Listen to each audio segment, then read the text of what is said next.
ఈ వేసవిలో లభించే కమ్మటి మామిడికాయలతో కొబ్బరి చట్నీ అండి. మొదట ప్యాన్ పెట్టుకొని ఆయిల్ వేసుకొని అందులో 1 చెంచా పచ్చెనగపప్పు, 7-8 పచ్చిమిర్చిని కట్ చేసి వేసుకోండి.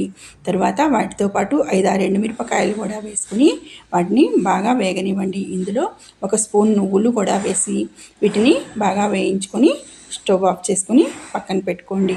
తర్వాత ఒక చిన్న మామిడికాయ ముక్కని కట్ చేసి పక్కన తీసుకోండి. తర్వాత మిక్సీ జార్లో 1 కప్పు పచ్చి కొబ్బరి, 1/3 కప్పు వరకు మామిడికాయ ముక్కలు వేసేసి వేయించుకున్న ఈ పచ్చి మిర్చి, ఎండుమిర్చిని కూడా వేసుకొని వెల్లుల్లి రిబ్బలు 4-5 వేసుకొని రుచికి సరిపడా ఉప్పును కూడా యాడ్ చేసుకొని బరకగా మిక్సీ వేసుకోండి. ఇలా మిక్సీ వేసుకున్న తర్వాత స్టవ్ మీద వేరొక ప్యాన్ తీసుకొని అందులో ఆయిల్ వేసుకొని పోపు దినుసులు, ఎండుమిర్చి, కరివేపాకు వేసుకొని పోపు వేసుకుంటే కమ్మనైన కొబ్బరి పచ్చడి మనకి రెడీ అవుతుంది. ఈ కాలంలో లభించే మామిడికాయ రుచిని మీరు మిస్ అవ్వకండి.